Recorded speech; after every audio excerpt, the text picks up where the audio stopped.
हम लोग कैरेक्टर को कुछ समझ ही नहीं रहे, मनोरंजन समझ रहे हैं। आज जो बाहरी गंदगी है वो अपने देश में पधार रही है, ये बाहरी गंदगी है। हमारे यहाँ ऐसा नहीं है।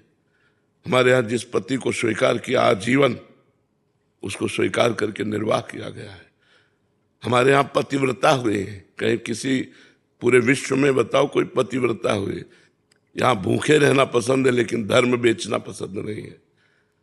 तो हमें लगता है कि हमसे जो गलतियां हो जाएं उनकी पुनरावृत्ति न की जाए और भगवान का भरोसा रखा जाए। उन्नति सदाचरण से होती है, जो असदाचरण से उन्नति होती है उसका परिणाम नाश होता है। जो सदाचरण से उन्नति होती है वो विकास को प्राप्त होती रहती है, वो विनाश को प्राप्त नहीं होती। इसलिए अपनी बुद्धि को शुद्ध रखा जाए। हमारा यदि चरित्र है तो सब कुछ है। हमारा चरित्र चला गया तो क्या। हम राम चरित्र का गायन करते हैं। रावण किस बात में कम था? भगवान रघुवंश में प्रकट होते हैं और वो उत्तम कुल पुलस्त कर नाती। महात्मा पुलस्त का नाती है, कोई साधारण नहीं है। उत्तम कुल पुलस्त कर नाती, जिस वंश को रघुवंश भी प्रणाम करता है उस वंश में उसका प्रादुर्भाव हुआ, पुलस्त ऋषि के कुल में। लेकिन उसे राक्षस कहा गया। किस कारण? आचरण, चरित्रहीनता के कारण उसे राक्षस कहा गया। वहां भी तो विभीषण जी भी तो प्रकट हुए उसी कुल में। भगवान उनसे कहते तुम सारीखे संत प्रिय मोरे, धरो देह नहीं आन नहीं हो रे। तुम्हारे जैसे संतों के लिए मैं अवतार लेता हूं, विभीषण जी से कह रहे हैं। उसी कुल में तो प्रकट हुए। उसे राक्षस कहा गया एक भाई को, और एक भाई को संत कहा गया। तो चरित्र, आचरण, व्यवहार, हमको चाहिए सब कुछ देकर चरित्र की रक्षा करना। चरित्र देकर के लौकिक उन्नति कोई खास बात नहीं है। इसलिए बहुत सावधान, विवेक के द्वारा चलिए। जो गलतियां हो गई वो हमसे भूल हुई, भूल को भगवान क्षमा करते हैं। भगवान का नाम जप कीजिए, नमक रोटी खाइए, लेकिन धर्म से चलना सीखिए तो आपको शांति मिलेगी, विश्राम मिलेगा। नहीं तो ये हमारे शब्द याद कर लीजिए, भय, चिंता, शोक, नकारात्मक विचार, आखिरी में डिप्रेशन, परिणाम। अगर गलत आचरणों में बढ़ते चले गए तो इस लाइन पर क्लियर बिल्कुल आप समझ लीजिए, यही लाइन चलेगी। भय, चिंता, शोक, नकारात्मक विचार, निगेटिव विचार इतने कि आप डिप्रेशन में पहुंच जाओगे। आखिरकार सोच बदल जाएगी कि ऐसा जीना भी क्या, और फिर आखिरी परिणाम बहुत भयावह होता है। इसलिए धर्म से चलो तो निर्भय, निश्चिंत, निशोक और अमरत्व, भगवान की प्राप्ति। नाम जप करो, अच्छे आचरण वाले बनो। लोगों के कहने से हमें कोई प्रभाव नहीं पड़ना। हमें अपना जीवन सुदृढ़ अपने लिए रखना चाहिए कि हम जैसे हैं हमारे भगवान जानते हैं। ये क्या कहता है इस बात पर हमें ध्यान नहीं देना। लोगों की बातों के लिए जीते हैं कि लोग हमें अच्छा कहें। आप अच्छे जियो, पूरा संसार अच्छा कहेगा। आज नहीं तो कल कहेगा। चलो तो सही ढंग से चलो जी। केदार सिंह जी दिल्ली से। राधे राधे। राधे राधे महाराज जी। महाराज जी, आत्मबोध, ज्ञान प्राप्ति के पश्चात अंतर यात्रा और परमानंद की अनुभूति बनाम नाम जप की निरंतरता, इन दोनों मार्गों की सार्थकता और प्रभाव में क्या भिन्नता है महाराज जी? जब हम नाम जप करते हैं तो हमारी बुद्धि पवित्र हो जाती है। जब सब पाप नष्ट हो जाते हैं तो हमारी बुद्धि में विवेक का उदय होता है। विवेक लोक परलोक के भोगों से वैराग्य दिलाता है। और जब वैराग्य दृढ़ होता है तो ब्रह्मबोध प्रदान करने वाला ज्ञान प्रकट होता है। और उसी ज्ञान से इस अनात्मा शरीर से राग नष्ट करके अपने स्वरूप बोध में स्थित हो जाता है महात्मा। वही महात्मा है जो स्वरूप बोध में स्थित है। बाहरी वेशभूषा को महात्मा नहीं कहते, आंतरिक स्थिति को महात्मा कहते हैं। तो नाम जप के बिना संसार का चिंतन नहीं छूटेगा। संसार का चिंतन जब तक नहीं छूटेगा तो चिंतन के द्वारा राग बना रहेगा। इसलिए उसे वैराग्य ना होने के कारण शुद्ध ज्ञान नहीं होगा। और भगवान का नाम सच्चिदानंदमय है। तो जब सच्चिदानंद का चिंतन होगा तो जगत का चिंतन छूटा, तो सच्चिदानंद के चिंतन से ज्ञान और जगत के चिंतन से अज्ञान। तो ज्ञान से स्वरूप बोध, ज्ञान से संपूर्ण लोक लोकांतरों में एक ही परम तत्व विराजमान है, ऐसा बोध। किसका प्रश्न है? समझ में आ रही बात? इसलिए नाम जप की अत्यंत आवश्यकता है।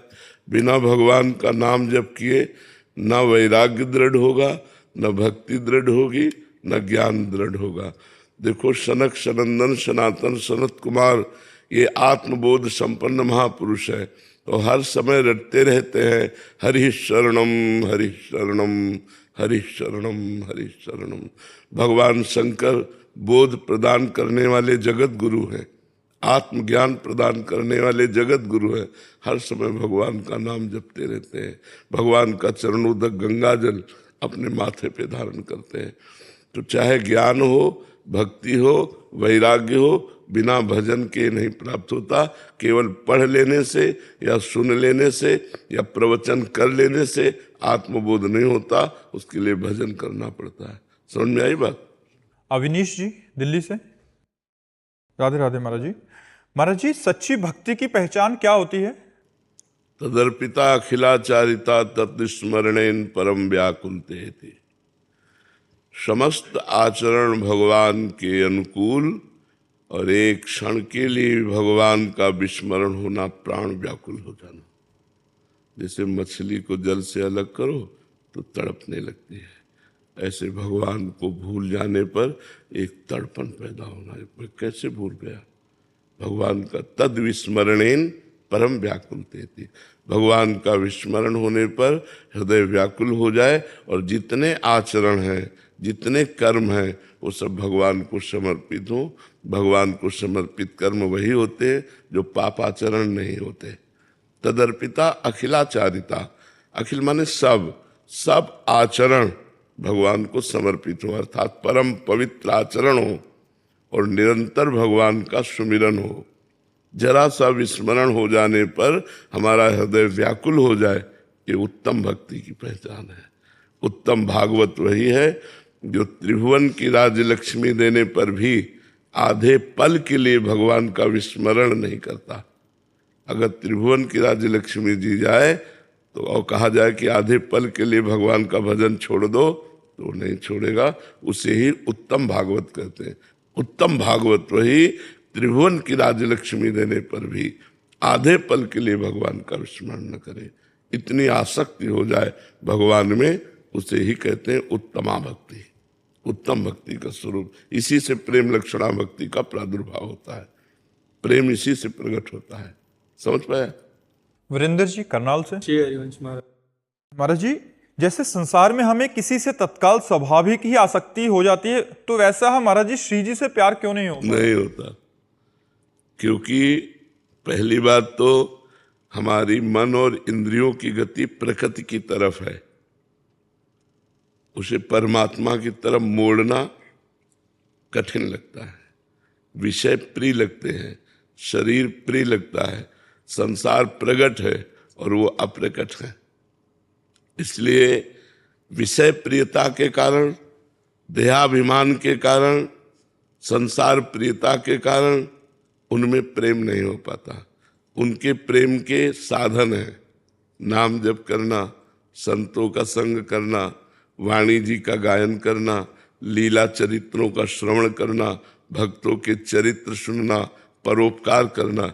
ये करो, धीरे धीरे धीरे धीरे जब आपका संसार राग मिटेगा तो भगवान से अनुराग हो जाएगा, श्री जी से प्रेम हो जाएगा। और जब प्रेम होता है तब दर्शन होते हैं। इसकी परीक्षा होगी। जगत के भोग और जगत की रूप दिए जाएंगे, और आप जब ना कर देंगे, उसमें पास हो जाएंगे, तो आपको प्रेम हो जाएगा भगवान से। कोई खेल तमाशा है? भगवान है, अखिल लोकों के स्वामी हैं, उनसे प्यार करने के लिए हम उनके आशिक हैं, तो उसके लिए फिर तैयारी करनी होती है। तैयारी संत जन कराते हैं। नाम जप करो, गंदे आचरण छोड़ो, शास्त्रों का स्वाध्याय करो, हर समय पवित्र विचार वाले, पवित्र भोजन वाले, पवित्र आचरण वाले, तब परम पवित्र भगवान की तरफ हम चलते हैं। तो चलते रहो, नाम जप करते रहो, चलते रहो। धीरे धीरे जब हृदय पवित्र होगा तब श्री जी से प्रेम हो जाएगा। ऐसे थोड़ी श्री जी कोई सांसारिक व्यक्ति थोड़ी है, लालजू की प्राण है। लाल बिहारी को प्राण जीवन धन, वार पियत नित पानी, मेरी महारानी श्री राधा रानी। तो इसलिए बहुत धैर्य पूर्वक चलना होता है, लंबे समय तक कष्ट सहकर चलना होता है, काम क्रोध आदि विकारों से बचना होता है, तब जाके कहीं श्री जी से अनुराग होता है। सत्यम जी। राधे राधे महाराज जी। महाराज श्री, आपने एक बार सत्संग में बताया था कि कोई व्यक्ति ये 10 नामापराध करता है तो उसको नाम जप का फल नहीं मिलेगा, किंतु महाराज जी उस व्यक्ति ने वो नामापराध नाम जप शुरू करने से पहले करे हो, तो महाराज जी अगर बीच में भी करे हो, मान लो पहले की बात का, बीच में भी करे हो और उसको पश्चाताप हो रहा है कि मेरे से गलती हो गई, तो नाम कीर्तन कर रहा है, नाम जप कर रहा है, तो सब बराबर हो जाएगा, ठीक हो जाएगा, चल देगा। पहले की तो बात जाने दो, वर्तमान में भी हो जाए, मनुष्य है हम, हमसे गलती हो सकती है, तो उसका प्रायश्चित भी है। नाम कीर्तन आधा घंटा किया और अंदर से दाह पैदा हुआ, अंदर जो जलन होती है उससे अपराध मोचन हो जाता है। और नाम कीर्तन सर्व पाप नाश करने की सामर्थ्य रखता है। नाम जप चल रहा है तो नाम जप और नाम कीर्तन से नामापराध नष्ट हो जाते हैं। लेकिन जानबूझकर नामापराध ना करे। स्वयं अगर कोई ऐसी कुसंग वसात चेष्टा बन जाए तो हमको नाम जप नाम कीर्तन से उसे नष्ट कर देनी चाहिए, चिंता नहीं करनी। अनीता जी गुजरात। श्री हरिवंश महाराज जी। महाराज जी, गजेंद्र मोक्ष स्त्रोत के परिचय में लिखा है कि जो मनुष्य रात्रि के शेष अथवा ब्रह्म मुहूर्त के प्रारंभ में जगकर इस स्त्रोत का पाठ करता है तो उसे मृत्यु के समय निर्मल मति अपनी स्मृति प्रदान करता है और वो मनुष्य भगवान को प्राप्त करता है। महाराज जी, मेरा निवेदन है कि आप इस मुहूर्त के समय अर्थात कितने बजे से कब तक ये समय रहता है ब्रह्म मुहूर्त? ब्रह्म मुहूर्त तो 4 बजे से माना जाता है, प्रातःकालीन ब्रह्म मुहूर्त 4 बजे से माना जाता है। जो 4 बजे हैं जब प्रातःकालीन, तब माना जाता है। देखो, हर स्तोत्र का एक फल है। कोई भी स्तोत्र पढ़ो तो उसकी फल स्तुति लिखी है, लेकिन सब स्तोत्रों का फल है निरंतर भजन करना। अगर हम निरंतर भजन नहीं करते तो भगवान की प्राप्ति कठिन है। हम 40 मिनट 50 मिनट में गजेंद्र मोक्ष का पाठ कर लिया, इसके बाद विषय चिंतन कर रहे हैं, संसार के खेल खेल रहे हैं, संसारिकता में, कैसे बात बनेगी? भगवान तो कहते हैं अनन्यस चिंतयन्तो माम ये जना पर्युपासते, जो मेरा अनन्य चिंतन करते हैं, मेरी अनन्य उपासना करते हैं, मैं उनको प्राप्त होता हूँ। तो माना गजेंद्र मोक्ष का पाठ करने से अंतिम समय भगवान कृपा करेंगे, स्मृति देंगे। मान लो गजेंद्र मोक्ष का पाठ किया, इसके बाद हम संसारिक चिंतन में मरे, कोई घटना घट रही, अचानक दिल फेल हो गया, हम कोई बात कर रहे थे, कुछ कर रहे, तो हमारी सदगति रुक जाएगी। जरूरी थोड़ी कि हम आराम से सैया पे लेट के फिर हम जाएं। एक्सीडेंट हो सकता है, कुछ भी, हमारे शरीर का क्या प्रारब्ध है कुछ पता नहीं, कैसे जाएगा। तो हम हर समय राधा राधा राधा राधा चलते फिरते उठते बैठते हर समय नाम स्मरण कर रहे हैं और गजेंद्र मोक्ष का पाठ भी कर रहे हैं। उसे कर लो। प्रातःकालीन ब्रह्म मुहूर्त 4 बजे से लगता है। अंकित जी। राधे राधे महाराज जी। महाराज जी, पिछले 2 साल से आपको सुन रहा हूं, नाम जप भी निरंतर करने का प्रयास कर रहा हूं। आपके श्रीमुख से सुना है कि भगवत प्राप्ति के लिए गुरु बनाना और गुरु मंत्र लेना ज्यादा लाभदायक है, परंतु महाराज जी इस बात का डर रहता है कि कहीं गुरु दीक्षा लेने के बाद ग्रस्त में रहते हुए कोई नियम टूट जाए, उससे पाप लगेगा। इससे बेहतर है कि गुरु मान लो, बस राधा नाम जप करते रहो। महाराज जी, इस दुविधा को दूर करें। करते रहो, करते रहो। वो जब गुरु की आवश्यकता, भूख लगेगी गुरु की, तो सब बातें भूल जाओगे और गुरु का आश्रय ले लोगे। नाम जप करो, यही सब ठीक कर देगा। नाम जप करते रहो, यही गुरु की भूख पैदा कर देगा, यही गुरु के लिए तड़पने लगेगा। तब गुरु मंत्र ले लेना, खूब नाम जप करो और किसी संत को गुरु भाव से देखते रहो, गुरु भाव से मानते रहो, और जब भगवान कृपा करेंगे तब गुरु जी का वरण हो जाएगा और हमसे ऐसी गलती भी नहीं होगी, हमारे आचरण ठीक हो जाएंगे। तब तक के लिए नाम जप करते रहो। हर्षित जी लखनऊ से। राधे राधे महाराज जी। राधे राधे महाराज जी। महाराज जी, मैं एक बैंक में कर्मचारी हूं और समय निकालकर श्री जी का नाम और उनका स्मरण करने का, कर्मयोगी बनने का प्रयास कर रहा हूं। महाराज जी, मेरा सवाल यह है कि क्या कर्मयोग और भक्ति योग से ही भगवत प्राप्ति हो जाएगी कि सांख्य योग के मार्ग को पहले अपनाना नहीं, होगा? एक ही मार्ग को ग्रहण करना होता है, चाहे कर्मयोग, चाहे भक्ति योग, चाहे सांख्य योग। तीनों भवरोग की अचूक औषधि है तीनों। तो एक मार्ग को चयन कर लो। जैसे कर्मयोग है तो हर कर्म पवित्रता पूर्वक करो, भगवान का स्मरण करते हुए, और भगवान को समर्पित कर दो। सब में भगवत भावना, निष्काम भाव से किया गया कर्म वो कर्मयोग कहलाता है। प्रायः सकामता से ही कर्म होते हैं, तो हम उन कर्मों को भगवान को समर्पित कर दें, भगवान का स्मरण करते रहें। चाहे जो योग हो, भगवान का स्मरण प्रधान है। तो भगवत स्मृति के साथ जो कर्म किया जाता है वो योग बन जाता है। योग माने जुड़ना। हम अपने कर्म को, अपनी स्मृति को भगवान से जोड़ा तो हमारा कर्म योग बन गया। अगर भगवत स्मृति से नहीं जोड़ा तो केवल कर्म रहेगा। कर्म बंधन कारक है, कर्मयोग मोक्ष प्रदान करने वाला है। सो संसार के हित के लिए कर्म करना, परिवार के हित के लिए कर्म करना, अपने शरीर के हित के लिए कर्म करना, ये कर्मयोग है। भोगों से शरीर का अहित होता है, हित नहीं होता है। तो ये विचार करके भगवत स्मृति युक्त होकर हर कर्म भगवान को अर्पित करते हुए चलो, तो आपका कर्मयोग पुष्ट हो जाएगा। किसका प्रश्न है, समझ पा रहे हैं आप? जी, श्री भागवत गीता में लिखा है कि सांख्य योग का पालन करेंगे तो कर्म योग योगी बनना आसान हो जाएगा। इसका दो मार्गों में एक व्यक्ति नहीं चल सकता। दो मार्गों में सांख्य योग जब हम ग्रहण करेंगे तो उसमें तत्व विचार है, तत्व विचार, आत्म तत्व का चिंतन, और वही ब्रह्म मैं हूं जिसकी खोज की जा रही है। उसमें सर्वस्व का त्याग करके अपने स्वरूप में स्थित होना है। इसमें सर्वस्व का समर्पण करके भगवान में स्थित होना है। अंतर हो जाएगा ना, दासोहम और शिवोहम।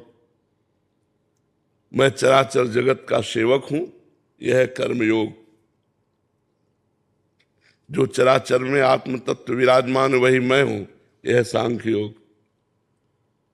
जो चराचर का स्वामी है, चराचर में व्याप्त है, मैं उसका प्रेमी हूं, मैं उससे प्रेम करता हूं, मैं उसकी आराधना करता हूं, उपासना करता हूं, ये भक्ति योग है। वो एक मार्ग में एक समय चला जा सकता है, और बहुत मार्गों की जानकारियां एकत्रित करके चलना एक कदम नहीं तो उससे लाभ नहीं मिलेगा। हर कर्म को भगवान को समर्पित करते हुए जितना समय आप अधिक से अधिक सुमिरन में लगाए। मान लो बैंक में हो तो हर समय कार्यरत नहीं हो, जब कार्यरत हो तो समय भगवान को समर्पित कर दो, जब खाली हो तो नाम जप करते रहो भगवान का। तो ये सहज सरल, इससे जो ज्ञान प्रकट होगा वह अज्ञान का नाश कर देगा। और अगर आप बहुत मार्गों की जानकारी कर लेंगे तो कटिंग शुरू हो जाएगी दिमाग में, किस पे चलूं, कैसे चलूं, क्या करूं। तो एक जैसे जंगल में पहुंचा हुआ व्यक्ति जिसको ज्ञान नहीं है और बहुत से मार्ग हैं, वो भूल जाएगा, भटक जाएगा। एक मार्ग पकड़ लो, तुम्हें बिल्कुल इस संसार रूपी जंगल से बाहर कर देगा, चाहे भक्ति योग, चाहे कर्मयोग, चाहे सांख्य योग। गोवर्धन गिरधारी जी राजस्थान से। राधे राधे महाराज जी। महाराज जी, आपके चरणों में दंडवत प्रणाम। महाराज जी, भक्ति, ज्ञान एवं वैराग्य जीवन में आता तो है पर टिकता नहीं है, इन्हें स्थायी रूप से बनाए रखने के लिए क्या करें? भगवत स्मृति। जो स्थायी ज्ञान न हो उसे ज्ञान नहीं कहते, जो स्थायी भक्ति न हो उसे भक्ति नहीं कहते, जो स्थायी वैराग्य न हो उसे वैराग्य नहीं कहते। क्षणिक वैराग्य, क्षणिक ज्ञान, फिर विषयों में प्रीति, ये शुद्ध ज्ञान नहीं है। श्रद्धावान लभते ज्ञानम तत्परा संहितेन्द्रिया। एक एक शब्द पर ध्यान दीजिए।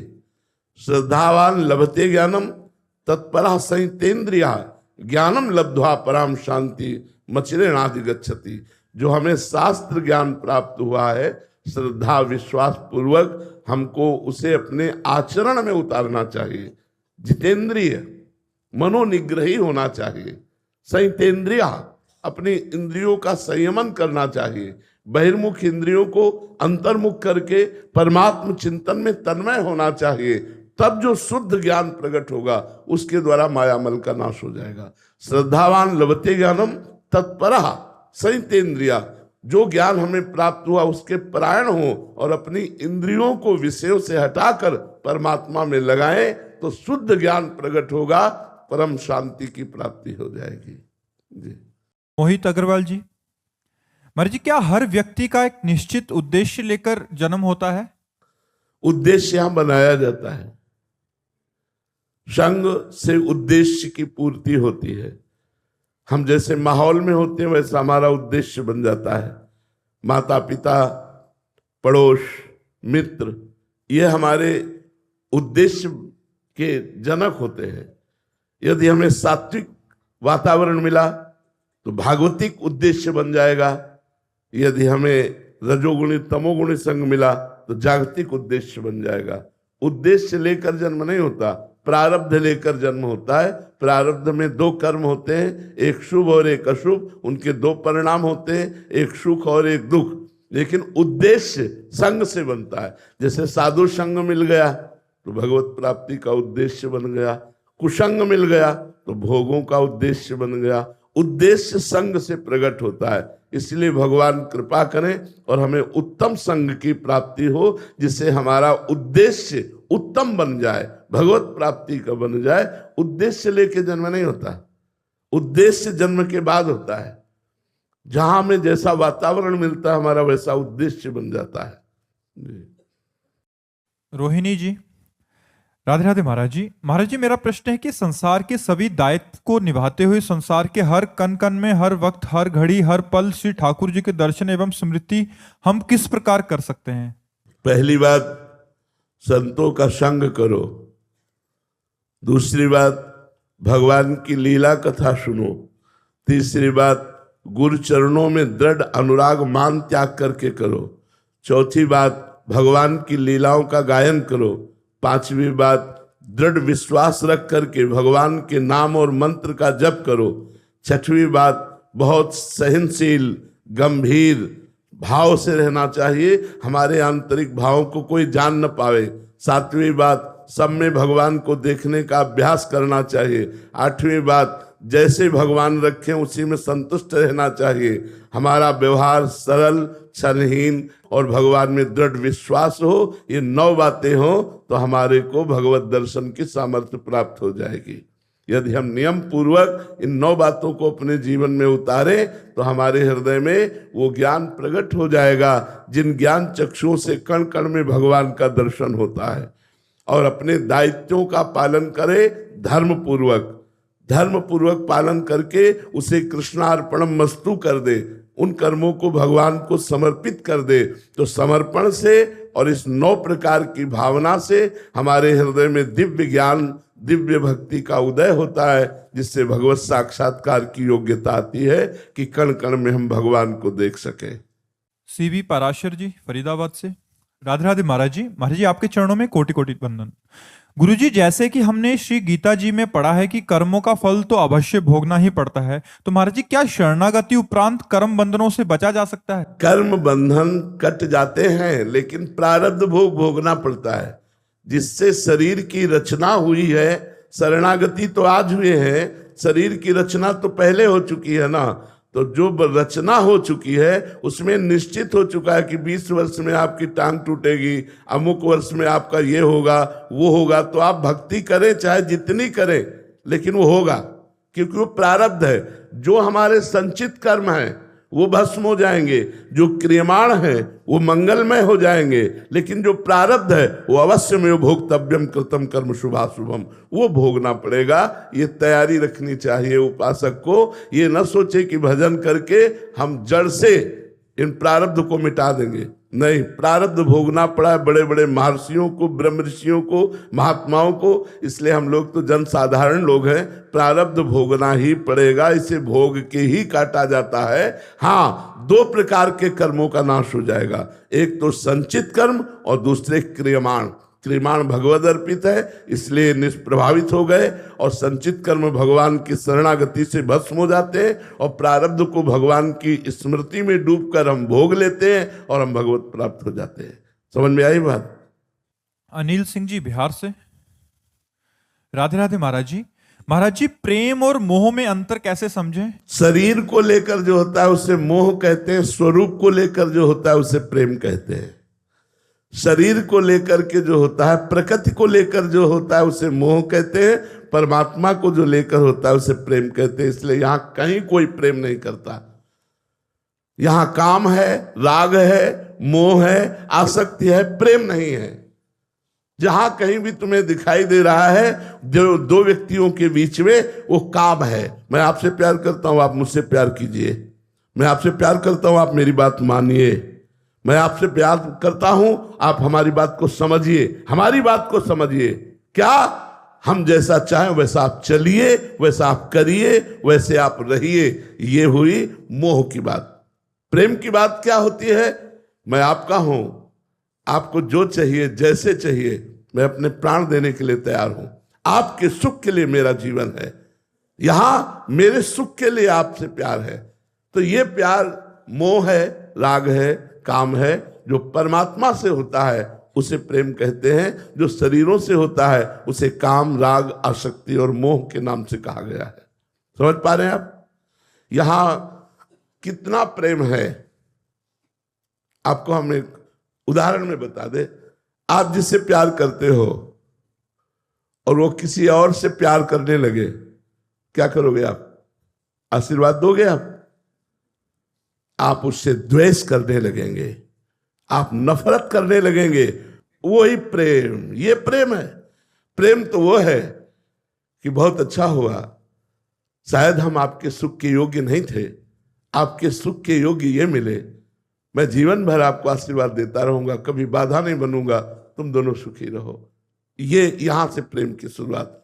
इस प्रेम की दम है, अगर वो है तो वो भगवान से जुड़ा हुआ चित्त होगा, तभी ये हो सकता है, नहीं ऐसा नहीं हो सकता। संसार का ये रीति है, संसार का ये प्यार नहीं है। प्यार जिसे कहते हैं, अभी उसकी तत्सुख सुखित्वम, सामने वाले के सुख में सुखी हो जाना, प्यार उसे कहते हैं। प्रतिक्षण वर्धमानम, कुछ भी करो हमारा प्यार तुम्हारे प्रति बढ़ता चला जाएगा। एक मुस्कुराहट में प्राण त्यागने की इच्छा होती है, प्रेम उसे कहते हैं। अपने प्यारे की एक मुस्कुराहट देखने के लिए प्राण बलिदान करने की इच्छा होती है। और यहाँ हमारी वासनाओं का खेल है, प्रेम का खेल नहीं है। यहाँ वासनाओं की, इच्छाओं की पूर्ति है एक दूसरे से, इसलिए हम उसे प्यार नाम दे रहे हैं। ये काम है, ये राग है, ये मोह है, ये आसक्ति है। लक्ष्य गोस्वामी जी हरियाणा से। राधे राधे महाराज जी। महाराज जी, परमात्मा प्रत्यक्ष रूप में हृदय में स्थापित हैं, तब भी माया जीव को कैसे भ्रमित कर देती? नहीं, प्रत्यक्ष नहीं है। प्रत्यक्ष तो पांच भौतिक देह है। परमात्मा अप्रकट रूप से हृदय में विराजमान है। प्रत्यक्ष का मतलब होता है जैसे आपको मैं देख रहा हूं, इसे कहते हैं प्रत्यक्ष। और अप्रत्यक्ष रूप में वो हृदय में विराजमान है, उसको प्रत्यक्ष करना होता है साधना के द्वारा, भजन के द्वारा करना होता है। जब तक हम भजन नहीं करेंगे, जब भजन करते हैं तो माया का पर्दा हटा देता है, और फिर जब प्रकाशित होता है तब माया की सामर्थ्य नहीं कि वो आकर्षित कर सके। सबके हृदय अछत अविकारी, गोस्वामी तुलसीदास जी ने लिखा है। अछत माने जिसका नाश नहीं हो सकता, अविकारी माने जिसमें कभी विकार नहीं हो सकता।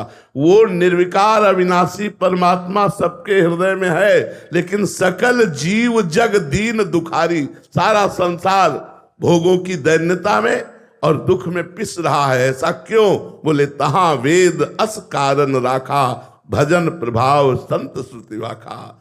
वेद कारण रखे हैं कि भजन करोगे तो भगवान प्रकट हो जाएंगे। जब भगवान प्रकट हो गए फिर माया नाम की कोई चीज ही नहीं है, कोई शक्ति ही नहीं है, क्योंकि शक्तिमान प्रकट हो चुका है। तो वो अप्रकट हृदय में विराजमान, चुपचाप शांति से देख रहे हैं, तुम जो कर रहे हो उसका हिसाब दे रहे। अब उनकी शरण में होकर उनको प्रकट करना। भय प्रकट कृपाला दीन दयाला, जब वो दीन दयाल हृदय में प्रकट हो जाते हैं तब माया का आकर्षण नष्ट हो जाता है। समझ पा रहे हैं आप हमारी बात? निकिता जी मोहाली पंजाब से। राधे राधे महाराज जी। महाराज जी, केवल वाणी से कह देना कि हम श्री जी को समर्पित हैं, क्या यही वास्तविक समर्पण है? नहीं नहीं नहीं नहीं, तन वांग मनोभी रमले सोहम तवि वाश्रिता। वाणी से, मन से, तन से और अहंकार से, स्वयं से जब हम प्रभु की शरण में होते तब वास्तविक शरणागति होती है।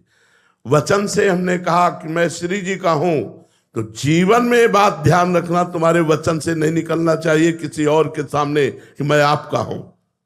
तब वचन की शरणागति पूर्ण हुई कि मैं श्री जी का हूं, श्री जी का ही रहूंगा।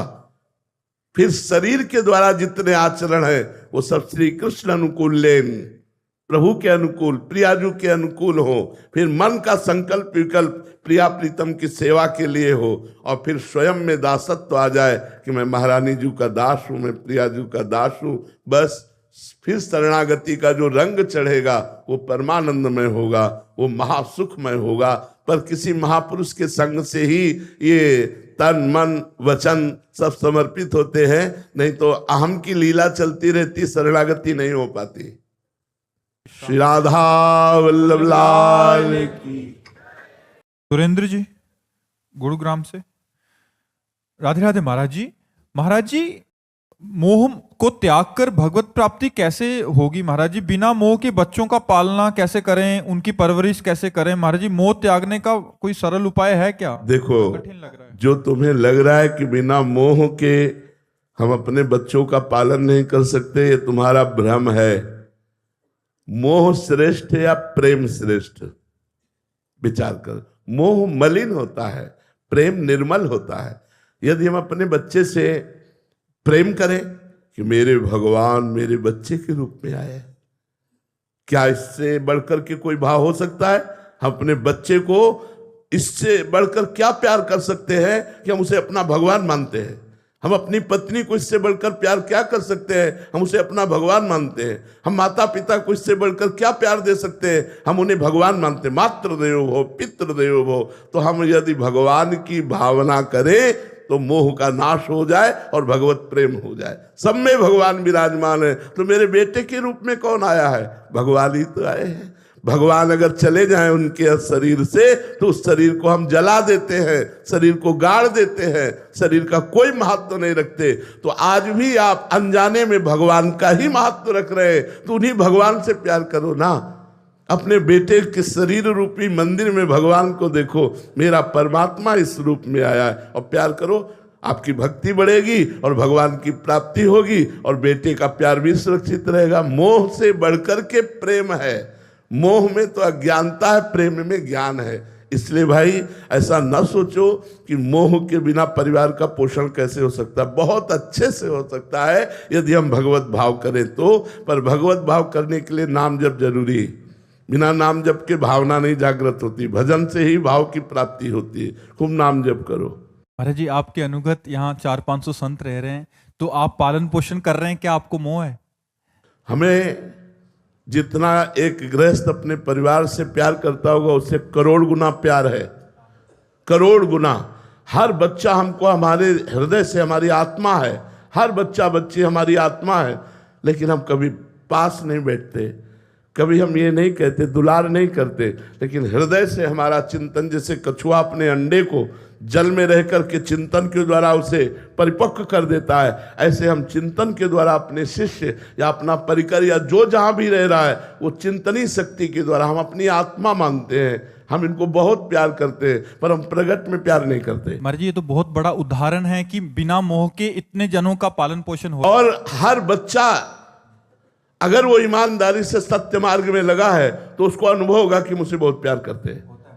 सबको अनुभव होगा जितने हैं कि हमको बहुत प्यार करते हैं, ये अनुभव होगा। जबकि हम कभी किसी से नहीं कहते हम तुम्हें प्यार करते हैं, कभी नहीं कहते। कभी पास बैठकर दुलार नहीं करते, और जब पास मिलेंगे तो बस एक दृष्टि से देख लिया, बस इतना ही बहुत हो गया।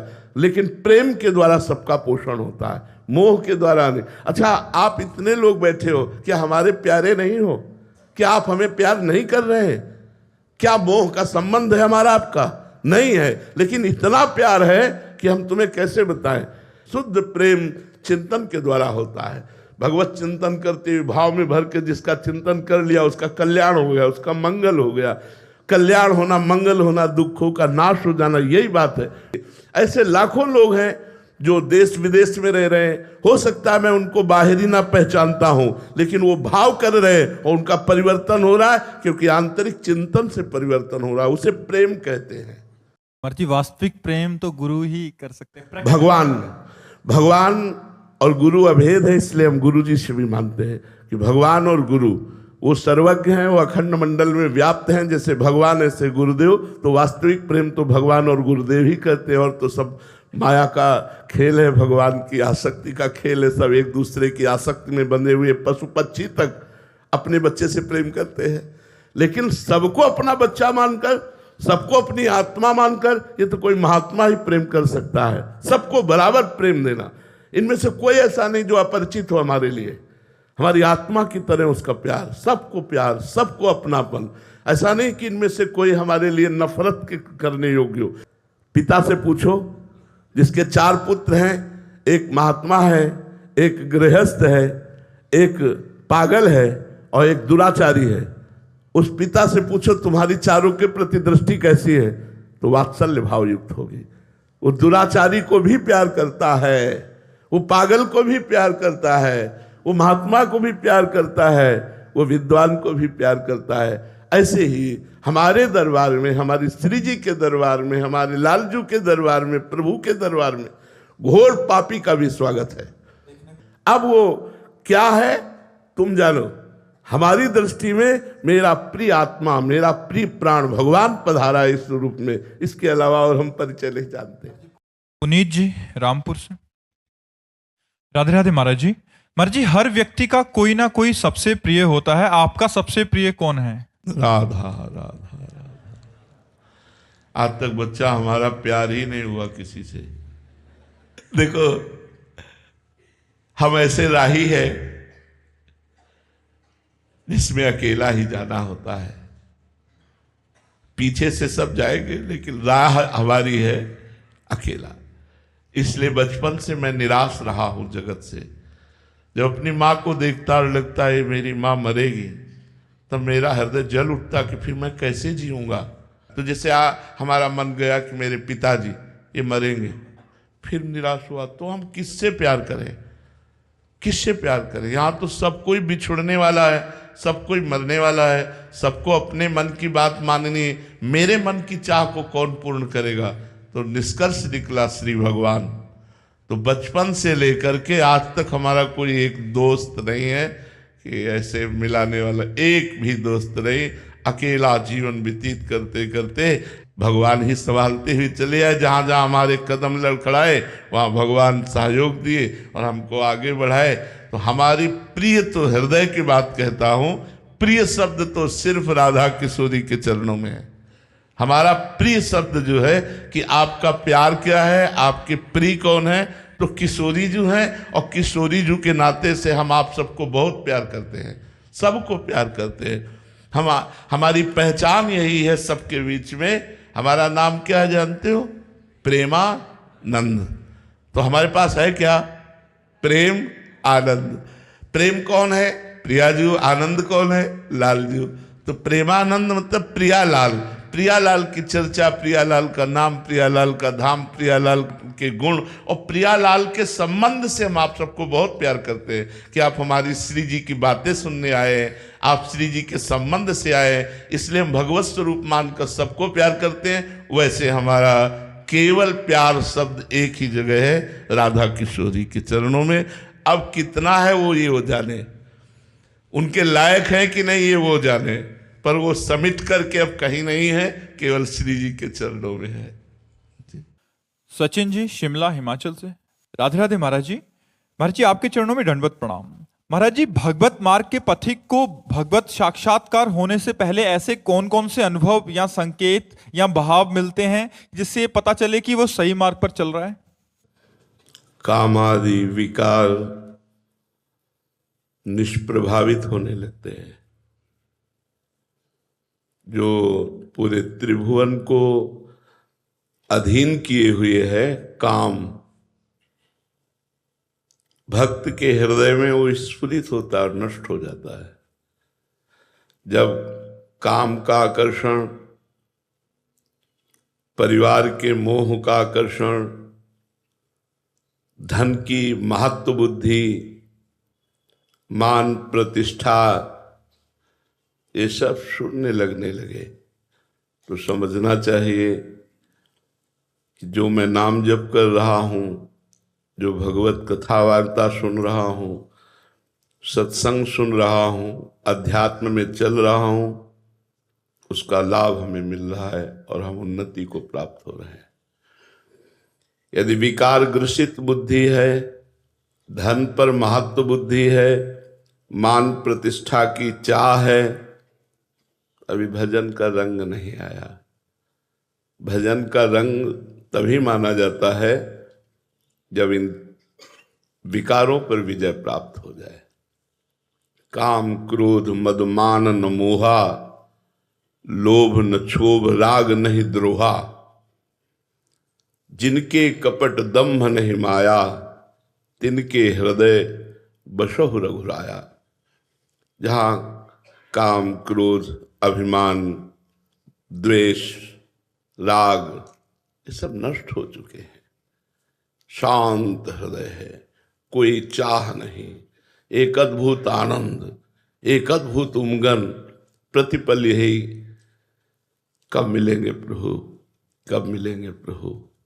तो समझना चाहिए कि हमारा मार्ग बहुत ठीक है और हम उन्नति को प्राप्त हो रहे हैं। अगर कंचन कामनी और कीर्ति में हमारी प्रियता है तो अभी भजन हमारा रंग नहीं लाया। कामनी प्रिय लगे, धन प्रिय लगे, मान प्रतिष्ठा प्रिय लगे, तो समझना चाहिए अभी मार्ग ठीक नहीं है। अभी अध्यात्म मार्ग में हमारी उन्नति नहीं हो रही।